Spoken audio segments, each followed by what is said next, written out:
This is what the house looked like when I moved in 2013. There are 2 trees in the front yard that are no longer here. The color of the house and the front porch are drastically different. In 2025, I decided to cut down these lower paddlum that I put along the ditch to help with the noise from the road. Moles had their toll on the root system and they were dying, so I went ahead and cut them down.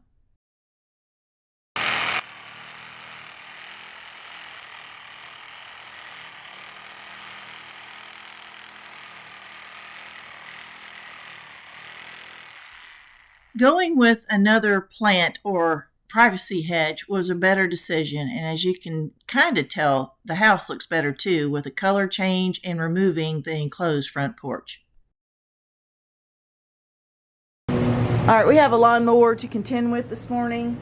I try to get out here early to get away from the traffic and everything, make it nicer for you guys. So at any rate, we have a beautiful menagerie of plants today, and I'm going to go over all of them with you. Some are already in the ground. I planted a lot of these in the spring and filmed that, so I will include that in the video. So let's go with this one, the closest one. This plant right here is called a little ruby Joseph's coat, and I like the purple undertones because when as you see that when the wind blows, you'll be able to see that purple just kind of wink at you. Look at that, isn't that pretty?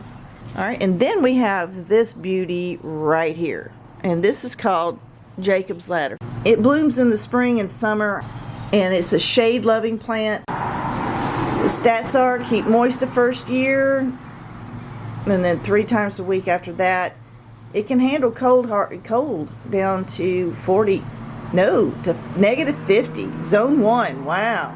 Or give you some movement in your garden, very pretty. Alright, next we have another variegated plant, and this is a liriope, and it's just a variegated liriope, and it's zoned 5 through 9. These get a purple berry on the top in the spring. It can grow in the sun or shade.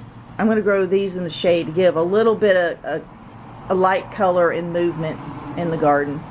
And you can see how easily it will move in the wind and give you some more of that movement.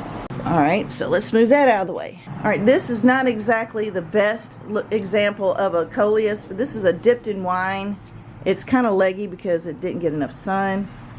It was overcrowded and it's root bound, so these were just leftovers. I got them at a discount. Very, very pretty plant. Then, as a companion to it, a lime-time coleus, and these are very, very pretty as well. Again, not a good example. These are very leggy because they were crowded and they're root bound, and again I got this at a discount. And so as I'm trying to show you, and as you can see, these 2 coleus make a great companion plant with this little ruby Joseph's coat, and even the Jacob's Ladder and the liriope. So all of these make really great companion plants.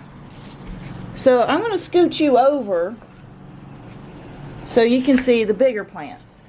These are my Blue Point junipers. These are 3-gallon cans. I felt they were kind of pricey for a 3-gallon, but I ended up getting them at Home Depot because my local nursery was out and she could not find any nurseries to buy from, so I had to bite the bullet and just buy at a big box store.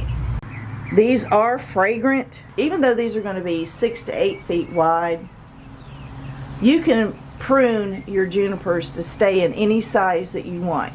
Just prune them in the spring. And let's take a look at this. See how the contrast is with this Joseph's coat? Isn't that pretty? And let's take a look at this coleus. The coleus and this juniper is also very pretty. Let's look at the liriope. Isn't that pretty? Let's look at it with the Jacob's Ladder. That is also a very striking combination. And let's see with the Brandywine. Isn't that gorgeous? some people put these in planters and they spiral them up and make topiaries out of them. So that's just further proof that you can keep these any size that you want. So don't be worried about putting a plant that gets a pretty decent size in a smaller space. Now we're going to cruise down to a beautiful false cypress. I got this at a local nursery because this is a name brand. This is from the Southern Living collection. And let's see the stats on this. These are hardy to zones 5 through 8. Again, I'm in zone 9B, but they're selling them here now, so I'm going to try them. And they do have a return policy, and I do keep my receipts. These, to be able, it gets 5 feet tall with a 6-foot spread, which again, you can mound these or you can let them grow flat. Again, just prune these the way you want them. And see how all the other plants contrast? That's pretty. It kind of hides, it kind of disappears, but that's still pretty. Alright, here's the Paul's Gold with the Lime Time Coleus. That's still pretty.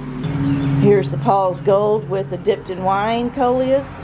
Here's the Paul's Gold with the variegated Liriope. You kind of lose the plant, but it does give a different texture.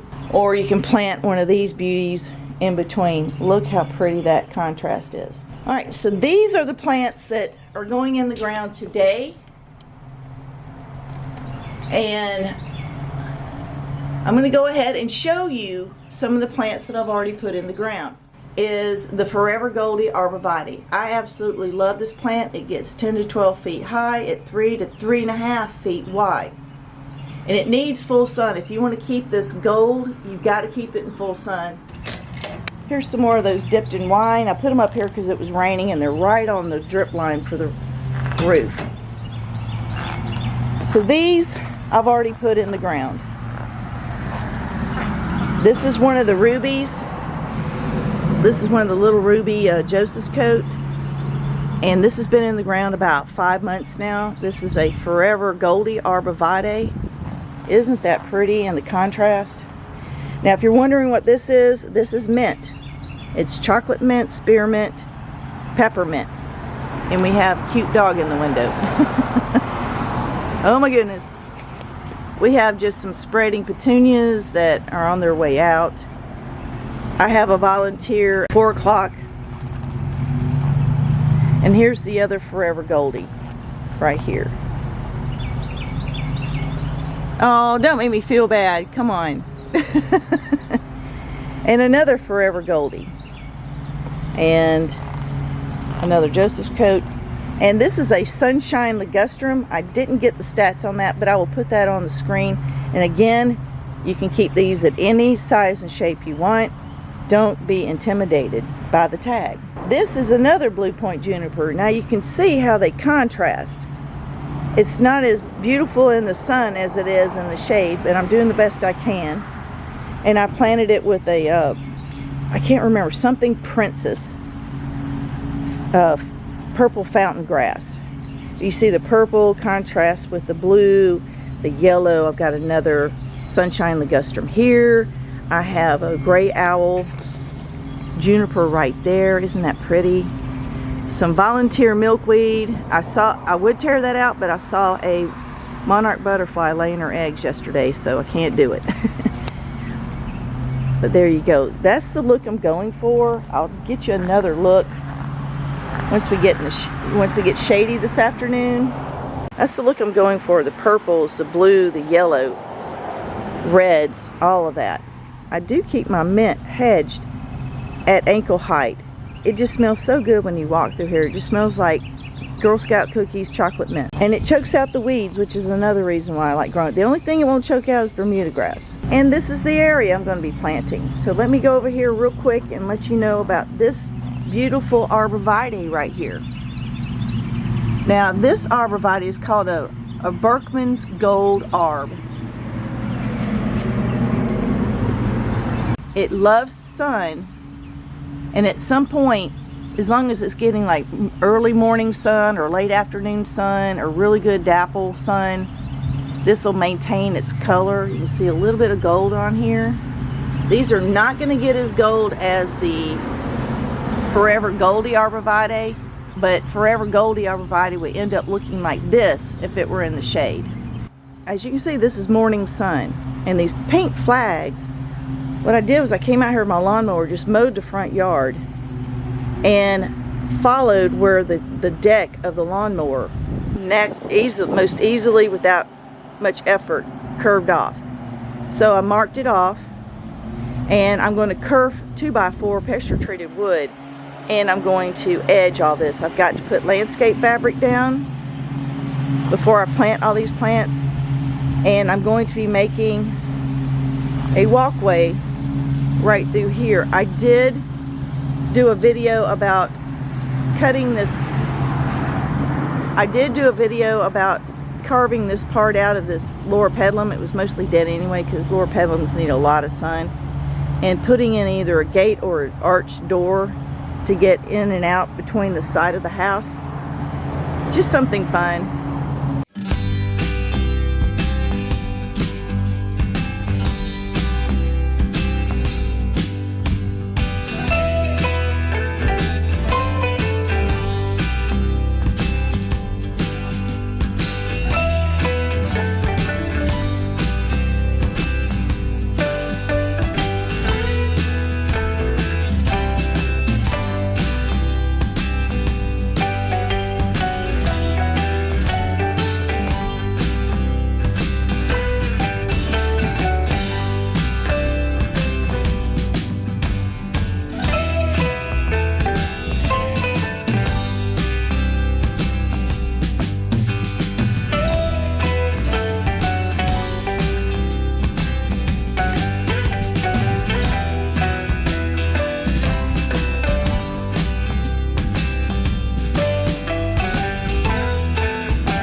Alright, it's the next day.